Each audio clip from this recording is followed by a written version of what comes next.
galata hijaa galu hijaa galata galu dubbii qola la wajjiti fi manamni akkuma abbaan itti hikkatetti jala dubbii tana isinis akkuma isiniif hikkamtetti hikkadha gaafa tokko qaallichi tokko boolla takka keessatti hantuutaa fi bofa waliin guddise oguu kana bofni guddatee boollitti itti rakkatte inni waan boolloqotuu hin beekneef hantuunni boolloqotee fi bofa kana ballisee ballifadhuu ciisii jeen hantuutuma boolla isaa ballise kana bofni kun liqimse nyaate abbichi isaan guddise sun itti dhufeeti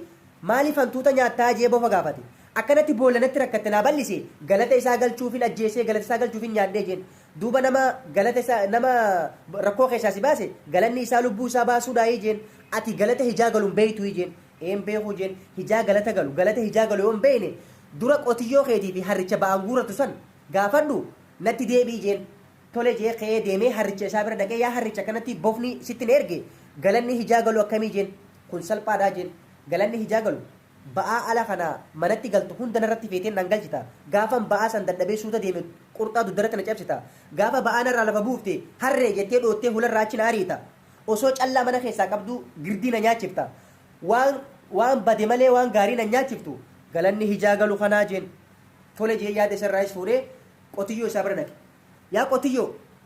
akkanatti bofni sitti erge galanni hijaa galu akkamii jeen kun salphaadhaa jeen dachii tee qartaa tana anaan qottee baafta boqqoolloo kanatti bareedu tana anaan qotta garuu asheeta boqqoolloo dhiisi takka boqqoolloo baala boqqoolloodhaa murtee naa kaniteen beeytu haramaa ishii jalaan boo haramtee na nyaachifta gaafan du'ees foon kiyya qalattee nyaatta gise feete gurgurtee maallaqatti na jijjiirratta osoo kana hundaa'uu beeytuuti horii jettee na arrabsita gise feetes qacceen na garafta galanni hijaa galu kanaa jeen yaada isaan lachuu raawuu fuudheeti bofati deebi'e yaa bofaa jeen dubbiin ati jette sirriidhaa jeen namni dubbiin tun sirrii mitii kajoo kajiraatu yoo taate sirrumti baanan sanuu sirrii mitii jeen tole eefa dubbiin kun sirrii ta'uu isaadhaa katti amantu taate atis kootu sin liqimsaa sin ajjeesaa jeet itti marame siittu na guddise si ajjeeseetiin galata keessi galchaa jee itti marame yaa boo osoo nan iddine nan ajjeesini haadha mana kiyyattiin waadhaan madhee dhufaa na dhiisii jeen tole deemin turini jee yoo turte manatti sitti dhufa gaa jeet haadha mana isaa bira dhaqee akkanatti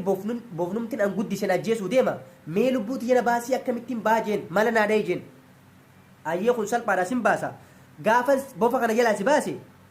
maal naa gootaa jetteen silaa duraanuu lubbuun tiyya lubbuuteeti as booda yoonif dhugaan lubbuuti jena baafte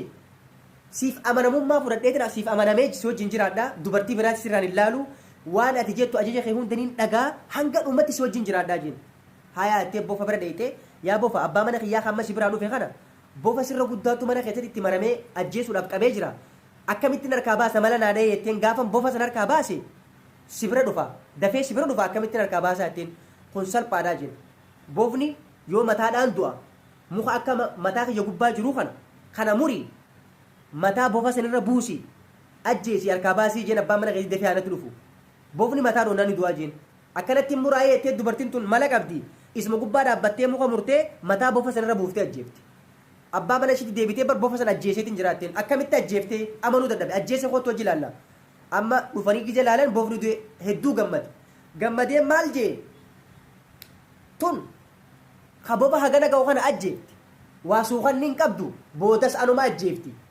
ishii wajjin hin jiraadhu tana wajjin jiraachuun ta'uu jeeti haadha mana isaa ta bofa irraa ajjeefsanis dirretti dhiisee ka'ee dhukkee duddatti garishee dhukkee bira dhiite ka'ee biraa kutee jechuudha paartii tuun illee nitti aantii galatoomaa viidiyoo yoo isinitti tolee